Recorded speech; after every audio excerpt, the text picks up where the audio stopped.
Uhuru Kenyatta seems to have a bone to pick with Rigathi Gachagua, because even after Gachagwa's impeachment, UK is still fuming over Rigathi roasting him in Kasarani, his goats getting stolen, and his Northland farm being invaded. In fact, here's the lamentation. Na tukapatiana uongozi kwa amani jameni. Hadharani mchana. Hata wakati wananitukana mimi nikakaa kimya tu nikasema sawa. Ni haki yao watende yale wanataka. Nikakaa nimekimya. Na yale yametokeza tu matusi, kuiba mbuzi.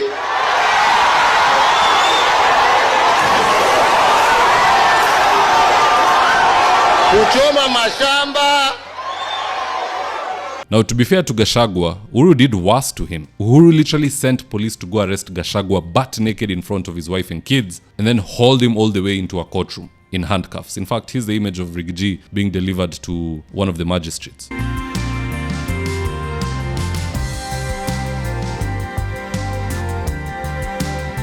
On top of that, Uhuru froze Rigathi's money in the bank. And get this was at a time when Rigathi really needed the money, because he was right in the middle of campaigns. And by the way, I'm not even talking about 10 shillings. It was 200 million Kenya shillings in total. So hata Uhuru Kenyatta, PA is not a saint, or one to complain for that matter, atulie kidogo. Anywho, in this video, I want us to look into some of the steps that Gachagua can take moving forward to survive the onslaught of Uhuru Kenyatta, Matiangi, and Ruto. And with no further ado, let's get after it. Number 1, Rigathi should cease and desist from discussing or addressing Uhuru Kenyatta, because at the end of the day, that's exactly what Uhuru Kenyatta wants. Uhuru knows damn well that currently he is very popular nationwide.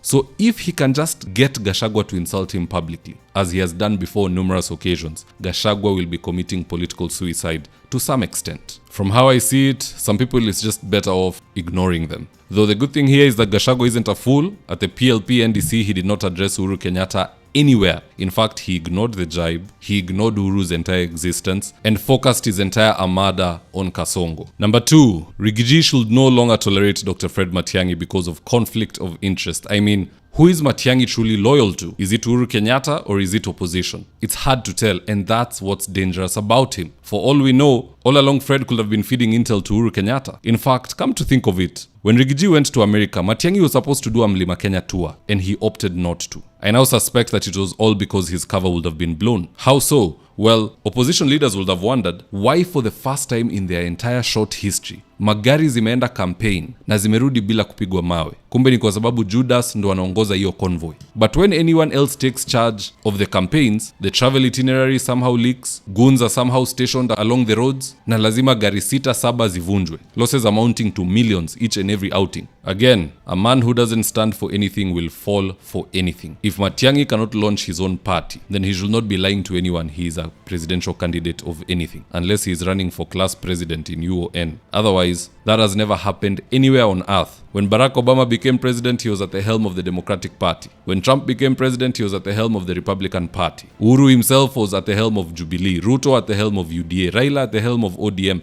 Uyu Jama is at the helm of what? He is beneath somebody. That is a servant, not a leader. Anywho, that aside, let me be fair to Uhuru Kenyatta, because truly, I can understand why he hates Gachagua. You know the greatest scene of Rigathi Gachagua ni moja. He told Uhuru Kenyatta the truth during campaigns. In fact, here's one such example. Amerogwa na hii mzee wa kitendawili, amegeuka watu yake. Mimi Rigathi Gachagua ndio nilipatiwa Uhuru Kenyatta na Moi mwaka wa 2002.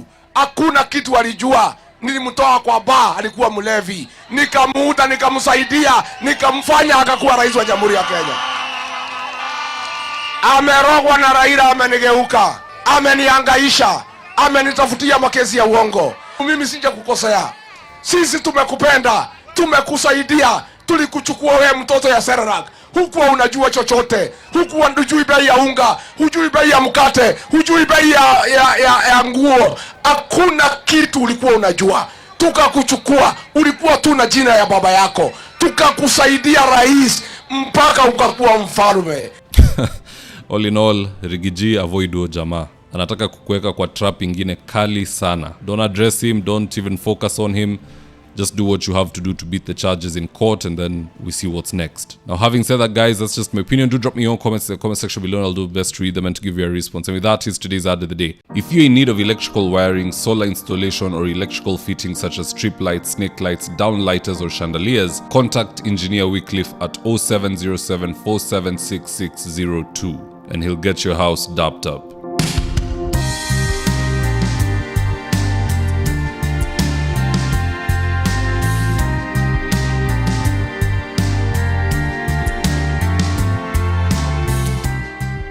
Now, if you're here for the first time, please go on and hit the subscribe button. And if you're watching for a different platform, just head on over to YouTube, search for David Wafula. Hit the subscribe button. You're going to be getting a ton of content of this nature. If politics is something you're passionate about, this is definitely the one channel that you really, really need to subscribe to. All right, guys, adios.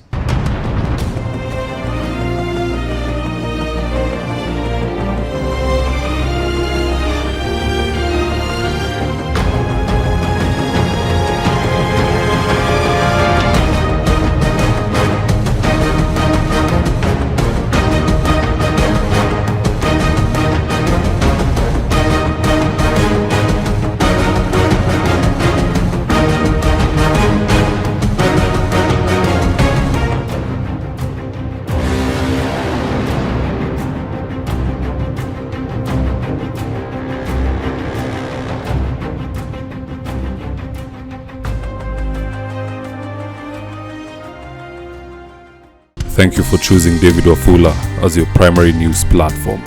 We put countless hours in research, recording, and editing. By showing up each and every day to watch our videos, you encourage us to generate more videos for the viewers. We are on a mission to inform, educate, and build a better tomorrow. To our thousands of followers in a world full of presidents, kings, and queens, you are the real gem. Adios.